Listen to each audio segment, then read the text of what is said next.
یہ وقت بدلتا رہا، یہ دور تبدیل ہوتا رہا، لوگوں نے اپنی بادشاہیاں قائم کرنے کے لیے بڑے بڑے قتل کیے، ہلاکو خان نے انسانی کھوپڑیوں کے مینار بنائے، لوگوں نے بڑے بڑے ظلم کیے، جبر کیے، خوف اور ہراس پھیلایا، اپنے اقتدار پکے کرنے کے لیے بڑے بڑے جبر کیے۔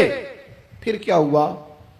ایسی ایسی بیماریاں لگی جن کے علاج ہی کوئی نہیں تھے دنیا میں، بھری ہوئی تجوریاں، پیسے باہر گر رہے ہیں، پر ڈاکٹر کہہ رہا ہے تیرا مرض ہی وہ ہے جس کا علاج ہی کوئی نہیں۔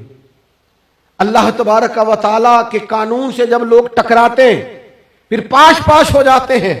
وقت گزرا، ٹائم یزید کا آیا، وقت گزرا تو ٹائم عبید اللہ ابن زیاد کا آیا، ٹائم شمر کا آیا۔ 1450 سال گزرنے کے بعد اس ہزاروں کے مجمع میں سے ایک ایک بچے کو حدیث یاد ہے کہ حسن اور حسین جنتی جوانوں کے سردار ہیں۔ بتاؤ یزید کو نہیں آتی تھی؟ شمر کو نہیں پتا تھا؟ کلمہ تو پڑھتے تھے نا یہ؟ عبید اللہ ابن زیاد کو نہیں پتا تھا؟ نبی پاک علیہ السلام کے کندھوں پر حسنین رہے، ان سب کو پتا نہیں تھا؟ یہ جانتے نہیں تھے کہ یہ وہ حسنین کریمین ہیں جن کو حضور سنتے تھے، فرماتے تھے یہ میرے پھول ہیں دونوں؟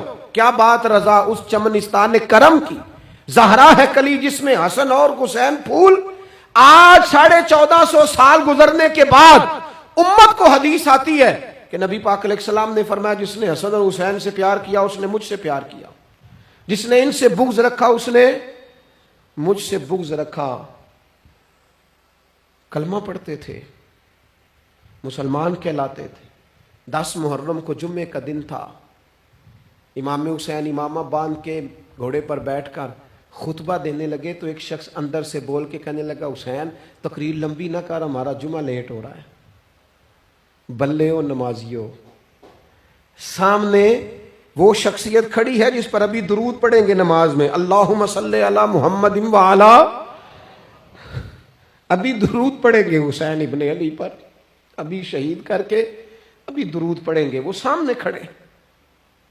اور امام حسین کا ایک جملہ تاریخ نے یوں لکھا ہے کہ شاید ریت کے ذرے بھی تڑپ گئے۔ امام علی مقام فرمانے لگے مجھے غور سے دیکھو، تمہیں پتہ ہے میں کون ہوں؟ تم جانتے ہو میں کون ہوں؟ نبی پاک نے فرمایا تھا یہ حسن اور حسین میرے بیٹے ہیں کیونکہ میری بیٹی کے بیٹے۔ تمہیں پتہ ہے میں کون ہوں؟ سامنے امام حسین کھڑے، فرمایا مجھے جانتے ہو؟ اور امام علی مقام فرمانے لگے میں تمہارے نبی کا نواسا ہوں، اور آج کے بعد تمہیں کسی نبی کا کوئی نواسا نہیں ملے گا، کیونکہ نبی پاک آخری نبی ہیں، اور جب حضور کے بعد کوئی نبی نہیں آئے گا تو کسی نبی کی اولاد کیسے ہوگی؟ تمہیں آج کے بعد کسی نبی کے نواسے کی زیارت نہیں ملے گی۔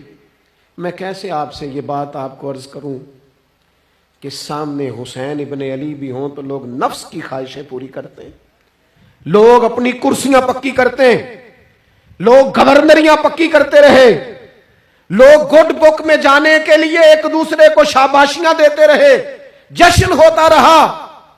سب سے پہلے ایک شخص نے امام حسین کا قافلہ روکا تھا، اس کا نام حور بن یزید تھا، سب سے پہلے اس نے روکا تھا، وہ ایک لشکر کا سپہ سالار تھا۔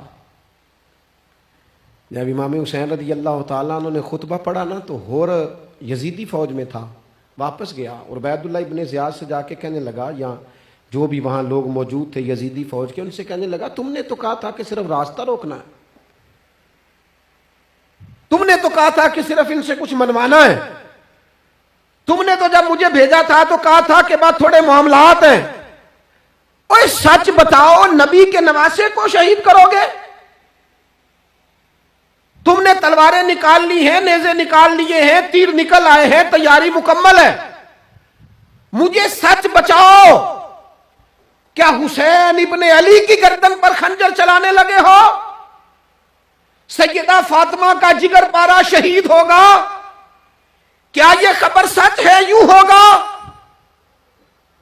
تو کہنے لگے ہاں یہی حکم ہے ہمیں، یہی تیاری ہے، یہی پروگرام ہے، یہی پلان ہے، یہی ہوگا۔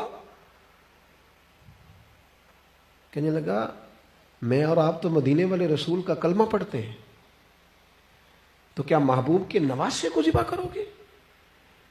جناب علی اکبر کو جن کا چہرہ رسول پاک سے ملتا ہے، حضرت قاسم بن حسن کو، جناب علی کے بیٹوں عباس بن علی کو، حضرت علی کے بیٹے ابو بکر بن علی کو، حضرت علی کے بیٹے عمر بن علی کو، حضرت علی کے بیٹے یہ بھی 3 کربلا میں موجود، حضرت عثمان ابن علی کو، ان کو شہید کرو گے؟ نے کہا ہاں تیاری ہو گئی ہے۔ تو سب کے ضمیر مردہ نہیں ہوتے، ہاں بڑی بڑی سخت جگہوں پہ پھول اگتے ہیں۔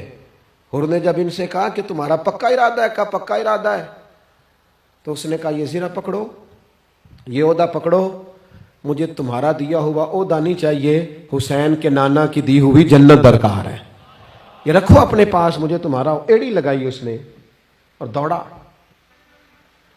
اور امام حسین کے قدموں میں گیا، کہنے لگا حضور میں مجرم ہوں، میں خطا کار ہوں، میں نے سب سے پہلے آپ کو روکا تھا، اور مجھے قسم ہے اللہ کی میں جانتا نہیں تھا ان کا ارادہ کیا ہے، حضور بھول گیا، غلطی کر بیٹھا، یہ اندھے ہوں گے، ان کی آنکھوں میں پٹی بندی ہوگی، اور مجھے تو پتہ ہے نا کہ دنیا کو پھر محمد کا نواسہ نہ ملے گا، مجھے خبر ہے،